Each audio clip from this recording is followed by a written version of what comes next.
দুনিয়ার ভয়ের তুলনায় হাসরের ময়দানের ভয় আরো কঠিন হয়ে যাবে। এত ভয় হাসরের ময়দানে হবে, যেদিন সব নারী পুরুষ দাঁড়াবে উলঙ্গ, সূর্য মাথার উপরে চলে আসবে রে নবী। এই ভয়ে চোখের পানি ছেড়ে কান্না করি। আল্লাহ জান্নাতের সুসংবাদ দিয়েছেন। আল্লাহ যদি আমার কোনো আমলে বেজার হয়, টিকিটটা যদি ক্যান্সেল হয়ে যায়, আমি আল্লাহর জাহান্নামের আযাবে জ্বলতে হবে। একটা সেকেন্ডের আযাব সহ্য করার শক্তি আমার হবে না। ওভার ডিউটি করার কারণে আল্লাহ বান্দাকে বেশি বেশি মহব্বত করেন। এরে নবীর উম্মতের দল, আবু বকর জান্নাতের টিকিট পাইয়াও মাওলার মহব্বতে কি পরিমাণ সময় দেন। একদিন একটা বকরির বাচ্চা হাতের মধ্যে নিয়ে কয়, রে বকরির বাচ্চাটা, তুই অনেক ভালো, আমি আবু বকরের অন্তরে বড় ভয়। তুই বড় হবি, বনি আদমরা তোরে খেয়ে কেটে ইবাদতে শক্তি অর্জন করবে, আর আমি আবু বকরের সামনে আজরাইল, আমার সামনে ওই অন্ধকার কবর। আজ আমার সম্মান আত্মীয়তার কোনো অভাব নাই, আমার ডানে বামে ভক্ত বৃন্দের অভাব নাই, কিন্তু আমার সামনে যেদিন মরণের জন্য আজরাইল এসে হাজির হয়ে যাবে, আমার জামা কাপড় খুলিয়া তিনটা সাদা কাপড়ের প্যাকেট বানায় অন্ধকার কবরে রেখে সবাই চলে যাবে। জানা নাই কত হাজার বছর ওই কবরে আমার কাটাইতে হবে। হাসরের ময়দানে উঠতে হবে, আমার আল্লাহর আদালতে দাঁড়াইয়া হিসাব দিতে হবে।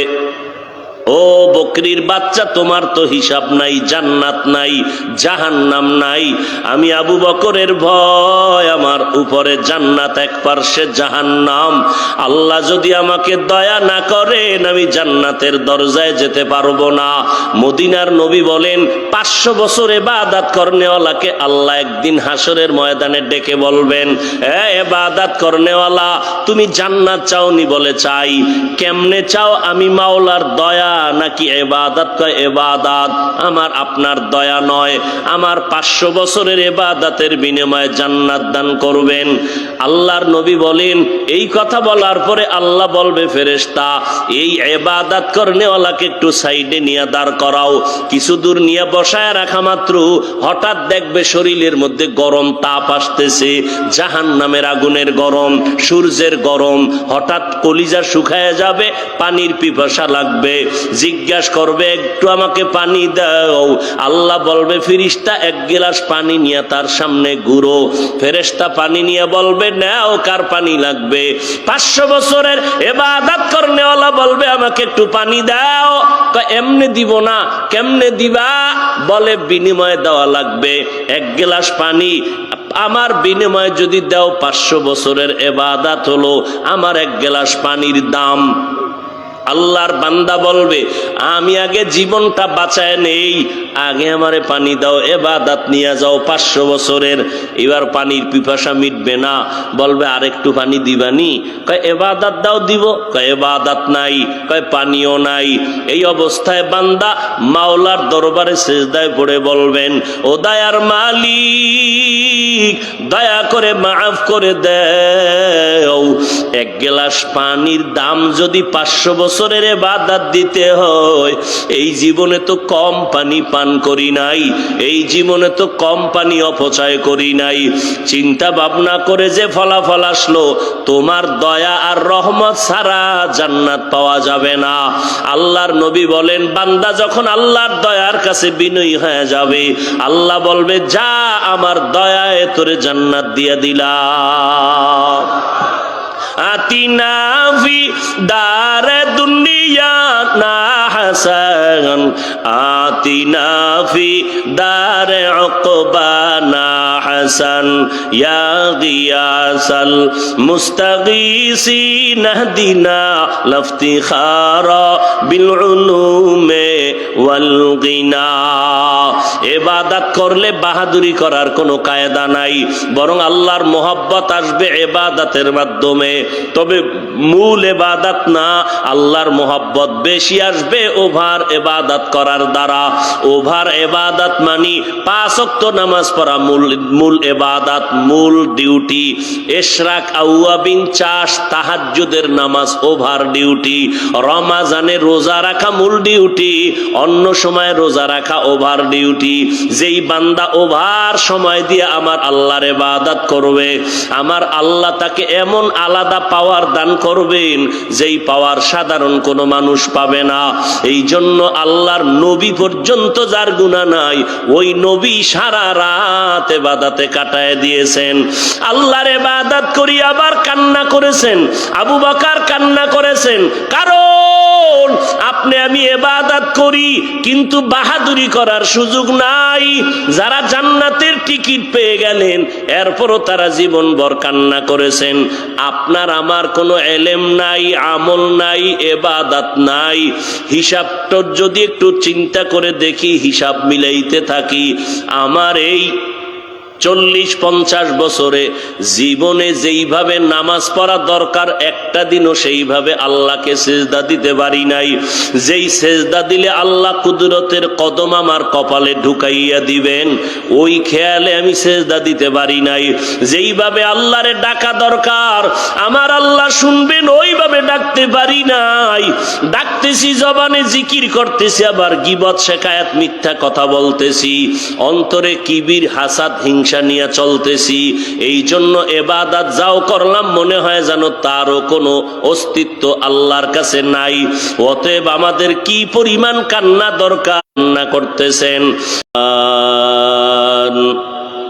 কামা ফাদ্দালা মাকানান আলা মাকান ওয়া ইনসানান আলা ইনসান ওয়া নাশহাদু আল লা ইলাহা ইল্লাল্লাহু ওয়াহদাহু লা শারীকা লাহু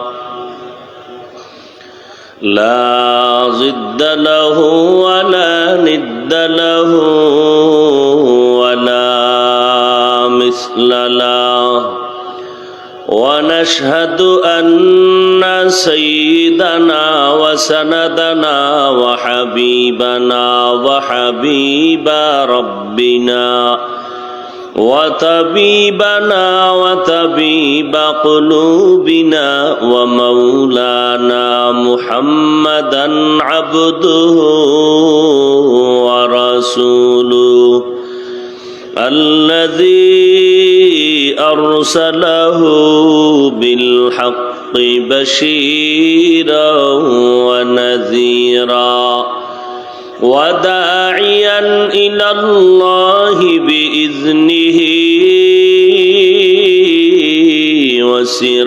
وسراجا النبي الأمي وعلى آله وسلم تسليما وبعد فأعوذ بالله من الشيطان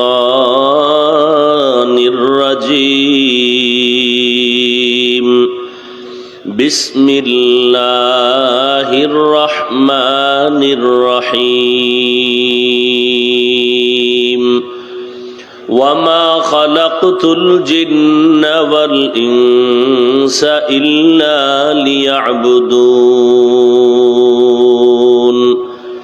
وقال النبي صلى الله عليه وآله وسلم لا طاعة لمخلوق في معصية الخالق أو كما قال النبي عليه الصلاة والسلام صدق الله مولانا العظيم صدق رسوله النبي الأمي الكريم ونحن على ذلك من الشاهدين والشاكرين والذاكرين والحمد لله رب العالمين سبحانك لا علم لنا إلا ما علمتنا إنك أنت العليم الحكيم رب اشرح لي صدري ويسر لي أمري واحلل عقدة من لساني يفقه قولي मैं दूर हूँ मजबूर हूँ ऐ सैयद आलम मैं दूर हूँ मजबूर हूँ ऐ सैयद आलम दीदार दिखाते नहीं आवाज सुना दो दीदार दिखाते नहीं आवाज सुना दो मैं सूरत यूसुफ को नहीं चाहने वाला मैं सूरत यूसुफ को नहीं चाहने वाला मैं कैस के मानंद नहीं आशिक लैला मैं कैस के मानंद नहीं आशिक लैला मैं आशिक मौला हूँ मेरा इश्क दवाना मैं आशिक मौला हूँ मेरा इश्क दवाना ये जुमला जहाँ जिसकी तजल्ली से उजाला ये जुमला जहाँ जिसकी तजल्ली से उजाला আল্লাহ ইবাদতের জন্য আমাদেরকে পাঠাইছেন দুনিয়াতে আমাদেরকে সৃষ্টি করার পরে আমাদেরকে শ্রেষ্ঠ মর্যাদা দান করেছেন আমাদের মতো সৃষ্টির শ্রেষ্ঠ মর্যাদা সম্পন্ন আর কোনো প্রাণী আল্লাহ বানান নাই কেন আমাদেরকে বানাইছেন আল্লাহ বলেন একমাত্র ইবাদত করার জন্য কেন ইবাদত করব ইবাদত করার উদ্দেশ্য রবের সাথে মোলাকাত আর ইবাদত করার লক্ষ্য জান্নাত লক্ষ্য কি আমরা যাব জান্নাতে উদ্দেশ্য রবের সাথে মোলাকাত ইবাদত করার জন্য আল্লাহ পাঠাইছেন ইবাদত করলে মানুষের শ্রেষ্ঠত্ব বজায় থাকবে আল্লাহ পাক এই সমস্ত ইবাদত করেনেওয়ালা মানুষদেরকে বিনা হিসাবে জান্নাত দিয়ে দিবেন ইবাদত সারা রাত্র তসবিহ টানবেন সারা দিন রোজা রাখবেন দুনিয়াদারির চিন্তা থাকবে না এর নাম ইবাদত না এক কথায় মানুষ জীবনে যা করবে সব ইবাদত নামাজ ইবাদতের অংশ রোজা ইবাদতের অংশ ব্যবসা ইবাদতের অংশ চাকরি ইবাদতের অংশ খেদমত ইবাদতের অংশ ইবাদত খানা খাবেন তাও ইবাদত মানুষের জীবনে যা করবে সব ইবাদত দুটো শর্তের বিনিময় কয়টা শর্তের বিনিময় এক শর্তের নাম রেজা বিল কাজা দ্বিতীয় শর্তের নাম তরিকায়ে রাসূল যা করব জিন্দেগিতে যা বলবো সব আমার আল্লাহর সন্তুষ্টির জন্য কার জন্য আল্লাহর সন্তুষ্টির জন্য যা করব যা বলবো মদিনাওয়ালা রাসূলের তরিকায় আর কারো কোনো তরিকা মানা যাবে আর কারো কোনো গোলামি করা যাবে না আল্লাহর জন্য নবীর তরিকায় ঘুমানো ইবাদত আল্লাহর জন্য নবীর তরিকায় ব্যবসা ইবাদত আল্লাহর জন্য নবীর তরিকায় খানা খাওয়া ইবাদত আল্লাহর জন্য নবীর তরিকায় খানা না খাওয়া ইবাদত আল্লাহর জন্য নবীর তরিকায় নামাজ পড়া আল্লাহর জন্য নবীর তরিকায় নামাজ না পড়া ইবাদত আল্লাহর জন্য নবীর তরিকায় রোজা রাখা ইবাদত আল্লাহর জন্য নবীর তরিকায় রোজা না রাখাও ইবাদত হতে হবে সব কার জন্য একমাত্র আল্লাহর জন্য খালেসান লিওয়াজহিল্লাহি তাআলা যা করব একমাত্র কার জন্য আল্লাহর জন্য আর যদি আপনি আল্লাহর জন্য না করেন তাহলে আপনার নামাজ পড়লেও বরবাদ রোজা রাখলেও ইবাদত হবে না আল্লাহর জন্য নবীর তরিকা ছাড়া আপনি যা করবেন এগুলো ভ্যালু নাই এটির কোনো মূল্য নাই অতএব আপনি ঘুমাইতেছেন চুপচাপ এটাও ইবাদত হবে আপনি চুপচাপ ঘুমাইতেছেন বসে আছেন কোনো টেনশন নাই এরপর আপনার আমলনামায় সওয়াব যদি আপনি আল্লাহর জন্য রোজাদার হয়ে যান হুদা বয়সে রয়েছেন, কিচ্ছু পড়েন না, চোখ বন্ধ করে, এরপর আমল নামায় কি উঠবে? সওয়াব। যদি আল্লাহর জন্য আপনার বসাটা হয়, আপনার ধ্যান খেয়াল আল্লাহর মোহব্বত নিয়ে, তাফাক্কারু ফি খালকিল্লাহ ওয়ালা তাতাফাক্কারু ফিল্লাহ, আল্লাহকে নিয়ে গবেষণা নয়, বরং আল্লাহর সৃষ্টি নিয়ে গবেষণা করো, তাহলে আল্লাহর ঘ্রাণ পাওয়া যাবে। ইবাদত করা এর মানি হলো ইবাদতের মাধ্যমে আল্লাহর সাথে পরিচয় লাভ করা। পরিচয় লাভ করার নাম মারেফত। পরিচয় লাভ করার নাম মারেফত। তাহলে আল্লাহ মূলত আমাদেরকে দুনিয়াতে পাঠাইছেনই মারেফত অর্জন করার জন্য।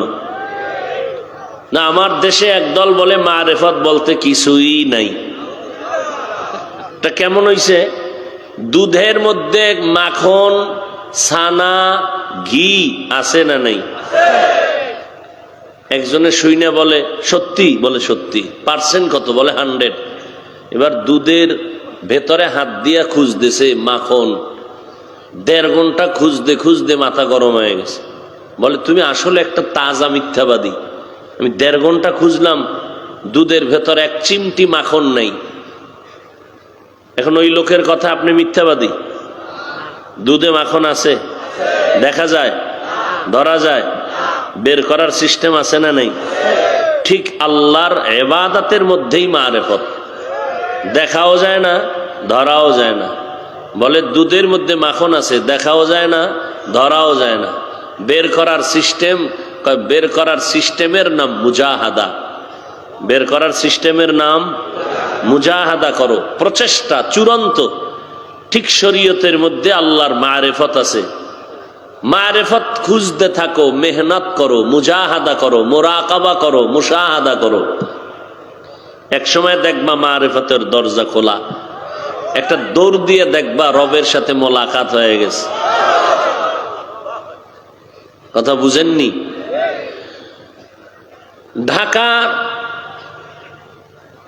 অদূরে একটি জেলার নাম গোপালগঞ্জ। আমার সোনার বাংলাদেশের একটা জেলা। গোপালগঞ্জের একটা থানার নাম টুঙ্গিপাড়া। টুঙ্গিপাড়া থানায় রাজনৈতিক অনেক নেতারা যায় জিয়ারতের জন্য। স্বাধীনতার স্থপতি মরহুম শেখ মুজিবুর রহমান সাহেবের মাজার জিয়ারত। ঠিক তার 2-4 কিলোমিটার পার্শ্বেই জগৎ বিখ্যাত ওলিয়ে কামেল আল্লামা শামসুল হক ফরিদপুরি রহমতুল্লাহ আলাই সেখানে আছেন। কপাল খারাপ, এরা ওখানে যায়, কিন্তু দেশের অধিকাংশ মানুষ জানে না যে এত বড় বুজুর্গ সেখানে আছেন। সেখানে যাওয়ার ভাগ্য হয় না। শামসুল হক ফরিদপুরিকে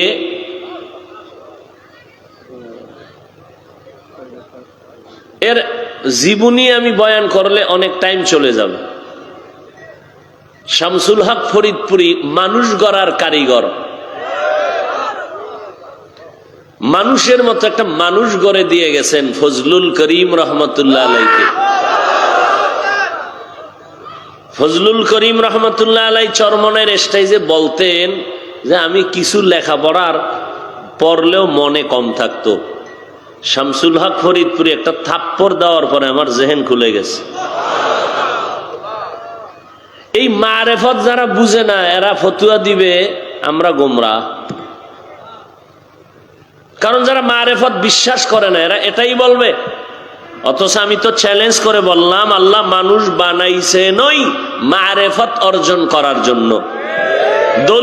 দলিল আমার এই আয়াত, ওয়ামা খালাকতুল জিন্না ওয়াল ইনসা ইল্লা লিয়াবুদুন। মা খালাকতুল জিন্না ওয়াল ইনসি বাখা জুজ ইবাদাত নিস্তে মাকসুদ আজ্জাহা। অধিকাংশ মুফাসসিরিনে কেরাম এই আয়াতের শেষের অংশ লিয়াবুদুন অর্থ কি ইবাদতের জন্য, এই শব্দটার তরজমা অধিকাংশ মুফাসসিরিনে কেরাম লিখেছেন লিয়াবুদুন আয় লিয়ারিফুন।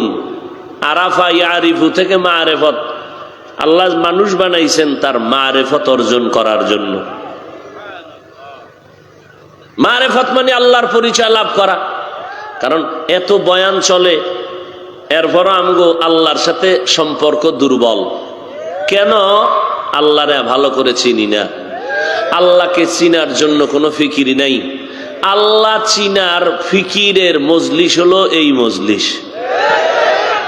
এখানে আপনি টাকা চিনাবে না, বাড়ি গাড়ি চিনাবে না, এখানে কি চিনাইব? আল্লাহকে চিনাই দিবে, আল্লাহর সাথে সম্পর্ক জোড়ায় দিবে।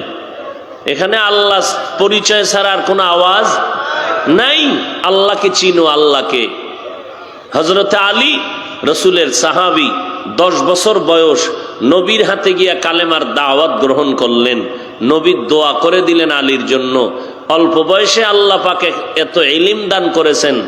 এখন আলী আল্লাহর পরিচয় এত পরিমাণ পেয়ে গেলেন যে এখন দুনিয়ার সাথে তার কোনো সম্পর্কই নেই।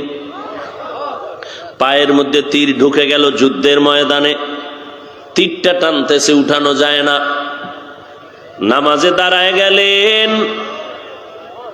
হযরত আলী নামাজে দাঁড়াইয়া মালিকের সাথে মোলাকাত করতেছেন, কথা বলতেছেন, তেলাওয়াত করতেছেন।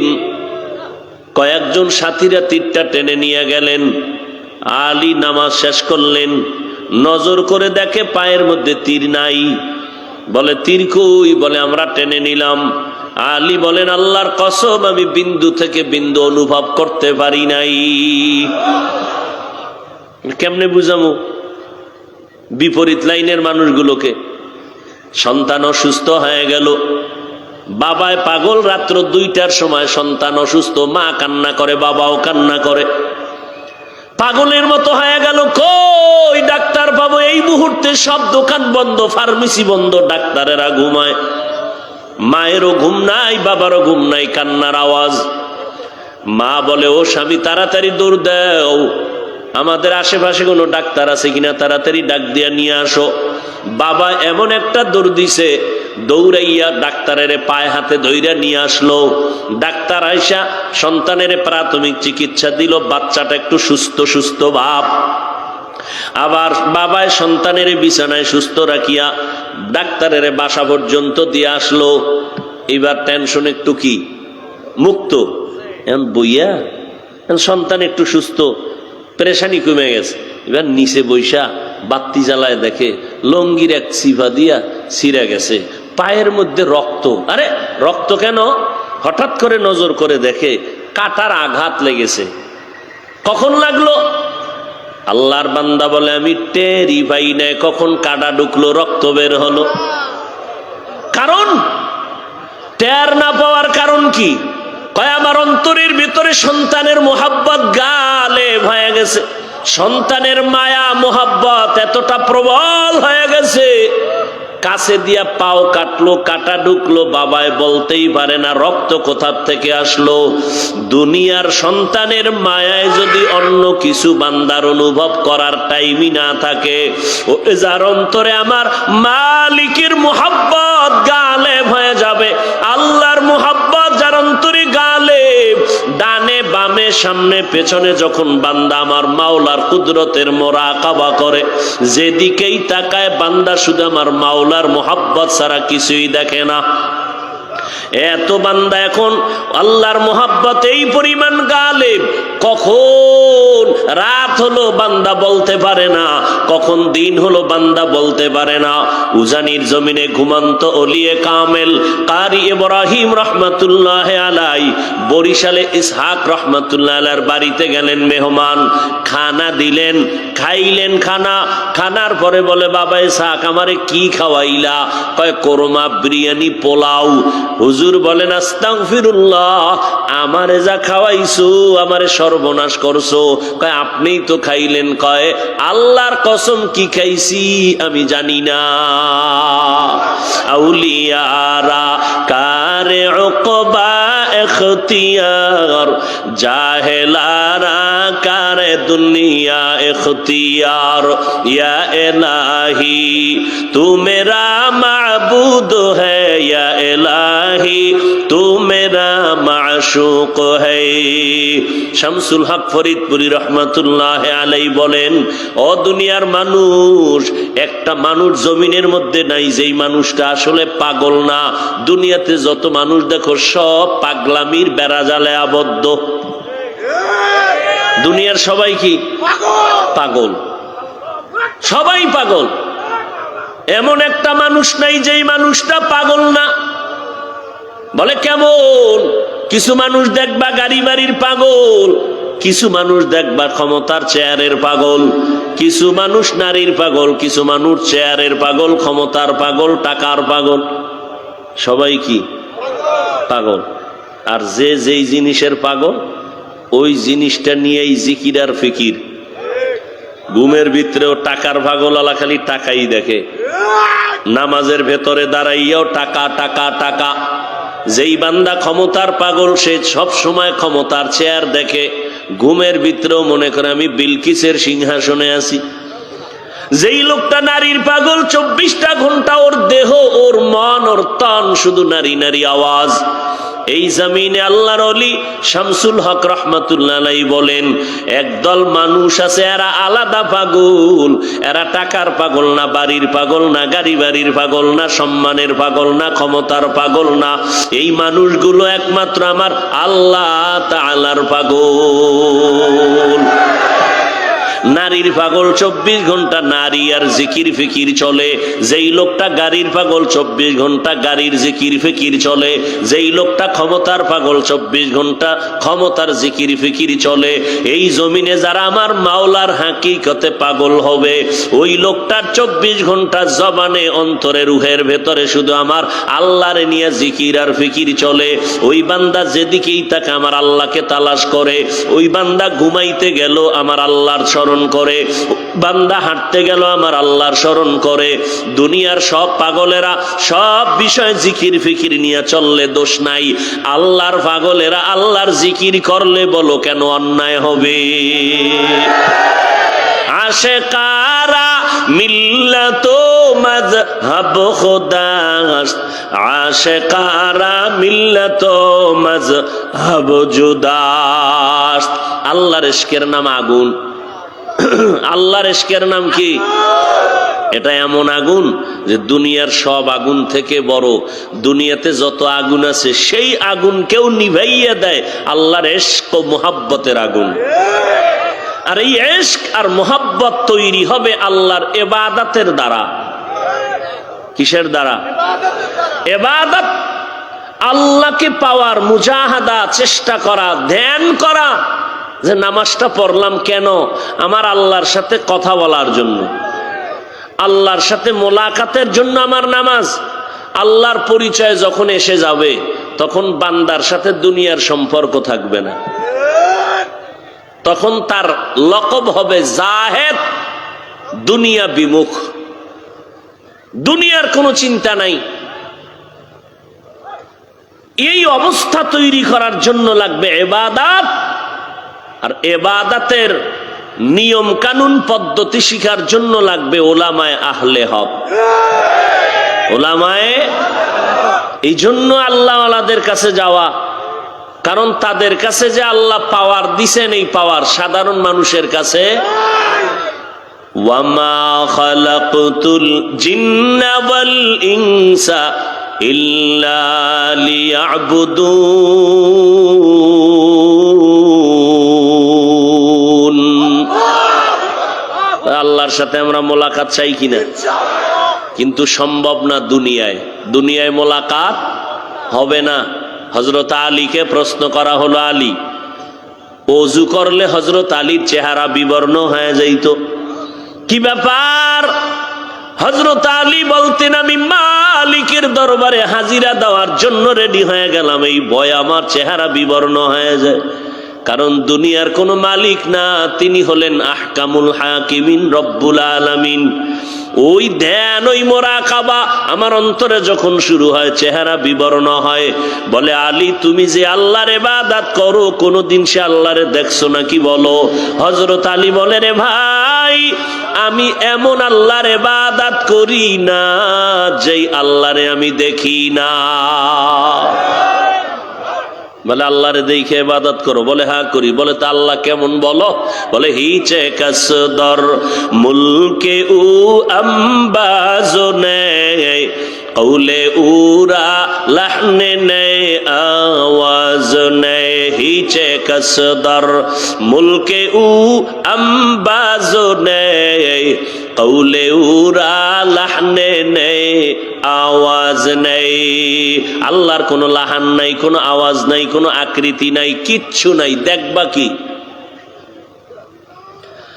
আল্লাহকে কেমনে দেখবা? আল্লাহর কোনো আওয়াজ নাই, কোনো লাহান নাই, কোনো আকৃতি নাই। কেমনে দেখবা আমার আল্লাহকে? এরে নবীর উম্মতের দল, আল্লাহ পাক রব্বুল আলামিনকে যদি দেখতে চাও, একজন ওলিয়ে কামেল বলেন, সুন্দর একটা বিল্ডিং দেখলেই মনে করবে এত সুন্দর বিল্ডিং কে বানাইছেন? কয়েকজন রাজমিস্ত্রি। কে ডিজাইন কর? বলে একজন বুয়েটের ইঞ্জিনিয়ার। এইবার কয় মিস্ত্রিটা কেমন? কয় বিল্ডিং এর দিকে তাকাইলেই বুঝতে পারবা মিস্ত্রি কেমন। এত সুন্দর বিল্ডিং যে মিস্ত্রি তৈরি করেছে, বিল্ডিং এত সুন্দর, মিস্ত্রিটা না জানি আরো কত সুন্দর। ইঞ্জিনিয়ারের থিওরি এত সুন্দর, ইঞ্জিনিয়ার কেমন না জানি সুন্দর। সুন্দর আসমান বানাইছেন। আল্লাহর বানানো, আল্লাহর পরিচয় নিতে চাইলে আল্লাহর সৃষ্টির দিকে নজর দাও। তেরা আয়না আলমে রঙ্গ বু হে তেরা আয়না আলমে রঙ্গ বু হে जिधर दिखता हो उधर तू ही तू है जिधर दिखता हो उधर तू ही तू है। আল্লাহর মাখলুকের দিয়ে তাকাও, আসমানের দিয়ে তাকাও, আমার মাওলা পাকের কুদরতের ঘেরান তোমার নাকে আসবে। আমার আল্লাহ বলেন, বান্দা নিজের নিয়ে গবেষণা করো। আল্লাহ আমার এত সুন্দর করে বানাইছেন, এত সুন্দর কথা বলার শক্তি দান করেছেন। আমি বান্দাটা এত সুন্দর, বানানেওয়ালা আল্লাহ না জানি আরো কত সুন্দর। জমিনটা এত সুন্দর, না জানি বানানেওয়ালা আল্লাহ কত সুন্দর। এইভাবে গবেষণা করতে করতে করতে করতে বান্দা আল্লাহর মোহাব্বতের দিকে আগায় যায়। মোহাব্বতের দিকে যখন আগাইতে আগাইতে মোহাব্বতের পার্সেন্ট অনেক উঁচু হয়ে যায়। ওই বান্দার মধ্যে এমন একটা হালাত তৈরি হয়, বান্দা এখন খানা খাইতে বসিয়াও মাওলার তালাশ করে। বান্দা এখন ঘুমের মধ্যে গেলেও আমার মাওলার তালাশ করে। যতই ক্লান্ত থাক না কেন, আমার মাওলা যখন ডাক দেয়, বান্দা বলে লাব্বাইক, আমি তোমার ডাকে হাজির হয়ে গেলাম। গভীর রাতে সবাই ঘুমায়, আল্লাহর আশিকেরা ঘুমায় না। অতি গভীর হয় রজনী যখন, নীরবে প্রভুর নাম জপিও তখন। প্রভুর করুণা যদি পাইবারে চাও, গভীর রাতে উঠে প্রভুর গুণগান গাও। মালিকের চাকরি করে 8 ঘন্টা ডিউটি, বেতন কত? বলে 20,000 টাকা। এটা মূল ডিউটি। কিন্তু একটা গরিব সন্তান, 20,000 টাকায় ওর সংসার চলে না।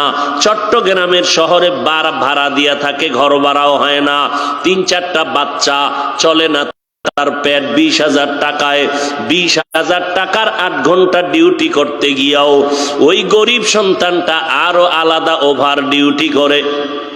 ওভার ডিউটি করার পর হঠাৎ করে মালিকের নজর পড়ে গেল, সবাই চলে গেছে, তুই কেন যাও না? কয় আমার টাকা লাগে আরো। কেন? 20,000 টাকা তোরে দেয় কিনা? কয় দেয়। এরপর আমার হয় না, আমার ঘুম নষ্ট করি, আমি ওভার ডিউটি করি। মালিকের মনটা খুশি না বেজার? খুশি হইয়া কয়, আরে তুই এত কষ্ট করো, একটু জায়গা কিনার ব্যবস্থা কর। বলে টাকা পাবো কই? ম্যানেজারের বলে 2 কাঠা জায়গার টাকা এর দিয়া দাও। এই লোকটা আমার মোহাব্বতের গোলাম হয়ে গেছে। ওভার ডিউটি করার কারণে মোহাব্বত বেড়ে গেল, আর মোহাব্বতের হাদিয়ার কোনো সীমানা থাকে না। মোহাব্বতটা বাড়লো মূল ডিউটির কারণে না ওভার ডিউটির কারণে? ওভার ডিউটির কারণে। আল্লাহ ডাক দিয়া কয়, ও মুমিন, তুমি 5 বেলার নামাজ পড়ো, মূল ডিউটি। এটা বাহাদুরি না। বান্দা রমাজানে আসলে রোজা রাখে, এটা তোমার মূল ডিউটি। এটা তোমার কোনো বাহাদুরি না। তোমার ডিউটি করলে তোমার জান্নাত, না করলে তোমার জাহান্নাম। কিন্তু আমি মাওলার মোহাব্বত যদি বেশি পেতে চাও, তাহলে মূল ডিউটির পরে ওভার ডিউটি করবা। আল্লাহর খাস ওলি যারা, তারা ওভার ডিউটি করে করে জীবন কাটাইলেন। জান্নাতের টিকিট হাতে পাওয়ার পরে 10 জন সাহাবা, এত ইলমওয়ালা, তাকওয়াওয়ালা, আমলওয়ালা আবু বকর। আল্লাহ আবু বকরের এত ইলম, এত তাকওয়া দান করেছেন। জান্নাতের টিকিট পাওয়ার পর রাতের বেলা আবু বকরের ঘুম নাই, কান্নার আওয়াজ। আল্লাহর কাছে কাঁদে। নবী বলেন, আবু বকর, জান্নাতের টিকিট পাওয়ার পরে কেন কান্না করেন নামাজে? বলে, আমার আল্লাহর মোহাব্বতের পার্সেন্ট না জানি আবার কমিয়া যায়। যেই আল্লাহ আমার ওভার ডিউটির কারণে খুশি হইয়া জান্নাতের টিকিট দিয়েছেন, ওই আল্লাহরে কেন ভালোবাসবো না? তিনি তো আমার আপন মালিক। এজন্য ইবাদত বাড়ায় দিলাম। আর ভয় লাগে, না জানি আমার উপর আল্লাহ কখন বেজার হয়ে যায়। এই ভয়ে চোখের পানি ছেড়ে আল্লাহর কাছে কান্না করতেছি।